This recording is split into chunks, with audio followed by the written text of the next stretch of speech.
Hapo. Wewe ni mshamba. Tulia basi Jazz. Abduli tena. Jazz umesikia? Niache mwanangu. Naomba tukamtaje mwanangu. Leta simu Hata kama leta simu sasa mwanangu. Sasa msiku wako sile kule pale mwanangu. Nini? Hamna sasa achana naye sasa tunaenda wapi mzee? Kata bana, ndio wanawake walivyo mzee, pole sana mzee wangu. Da. Wewe mwanangu acha wanawake. Guys, it's Jaydan Watatubu, mhakiki wa mahusiano Tanzania. Ramadhani Mubarak. Bana nimekutana na jamaa wangu mmoja hapo anashuti, anaitwa Jazz. Alikwambia tela gata sana, nataka tumfanyie challenge jamaa. Sije atapatia wewe kwa jamaa mwenyewe. Oh Jazz. Kama kaze. Ududu ni mwingi. Tela gata. Oh kameramani sogea pale mbele kidogo. Barudi pale nyuma tumuhakiki kwanza kama kaa mzee. Kama kaa vipi? Ududu ni mwingi. Ududu sana. Bwana wewe ni gani kwanza mshikaji wangu?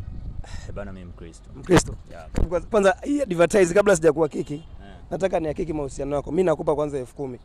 Naomba unijibie hili swali. Swali rahisi sana la Kikristo kama wewe ni mlokole kweli. Hilo swali lenyewe linasema jaza nafasi zilizo wazi. Sawa.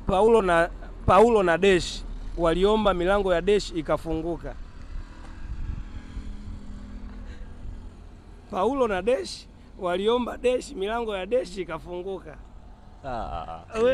Huyo jamaa huyu ni mpagani sana huyo. Huyu anaitwa Paulo na Sila. Huyo jamaa anamshinda dini yake kabisa. Kwema lakini? Kwema kabisa. Fresh mwanangu. Sana. Nimekuona una dance ma radio nini hapa, nikasema basi tumhakiki mpenzi wako. Una mpenzi kwanza? Ni issue private. Private gani? Alafu mwezi mtukufu bana, kama una mpenzi wewe paka ulipofikia inabidi uoe bana. Mchakato wako labda ya kuoa imekaaje? Ni kweli. Mipango ipo ya kuoa lakini kwa sasa hivi bado kidogo. Bado. Lakini una mpenzi anakupenda? Mpenzi ni naye. Anakupenda sana. Kwa honest mpenzi ni naye. Bana, Jazz ana mpenzi. Tatizo anapendwa ndio ajui. Bana mimi nataka nimhakiki mpenzi wako. Andika namba yake hapa. Tuone kama anaitwa nani tena? Anaitwa Mariam. Mariam, jiamini. Anaitwa Mariam ndio. Tunahakiki penzi la Jazz. Mshikaji anataja. Kama kaa. Hii mwisho 41. Jamani ngoja tuipige hapa.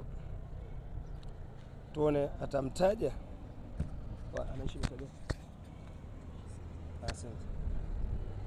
Sensa kubwa kwa leni kumekucha. Wengi watu wanasikiliza. Bana, Mariam au Mary. Dada Fanet. Kuna Mariam waga ametulia sana, lazima kutaje Jazz. Hello? Hello. Mambo vipi? Kwa nani mwenzangu? Aisee, unaongea na Jaydan Watatubu. Aha. Mimi ni mhakiki wa mahusiano Tanzania. Sasa sijua kama unanifahamu lakini nimekuja hapa, nipo mitaa ya Posta.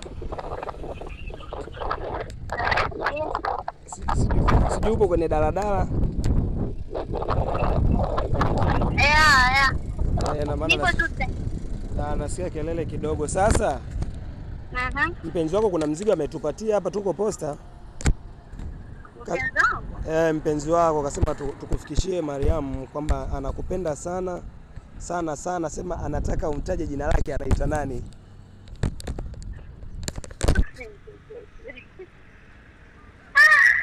Uko Posta anapata nini na kai Posta? Huyo mpenzi wangu uko Posta anapata nini? Umekutanaje? Posta ndio ofisi yetu ilipo. Posta ndio tuna ofisi yetu ya uhakiki wa mahusiano. Kwa hiyo ndo ameleta mizigo. Sijui iPhone ngapi tena. Kuna zawadi amekuletea, kwa hiyo anataka tu mtaje jina lake ili sisi tuweze kukufikishia mzigo. Sasa mimi siwezi kumtaja. Wewe unao wangapi kwani? Ni mmoja.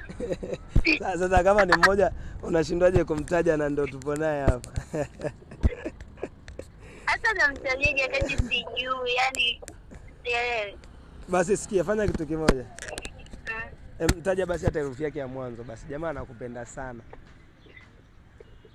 Kwanza wa mzigo gani? Si ndio hivyo nimekwambia hatuwezi kufungua mzigo wa mtu, lakini naona hapa kama kuna iPhone na sijui mazadi mtu kubwa hivi.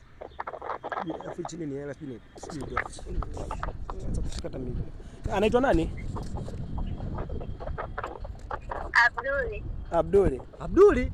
Hapo. Wewe ni mshamba. Tulia basi Jazz. Abduli tena. Jazz umesikia? Niache mwanangu. Kama tukamtaja mwanangu. Leta simu. Hata kama Leta simu sasa mwanangu. Sasa msiku wako sile kule pale mwanangu. Nini? Hamna sama, achana naye sasa tunaenda wapi mzee? Kata bana, ndio wanawake walivyo mzee, pole sana mzee wangu. Da. Wewe mwanangu acha. Wanawake. Ai.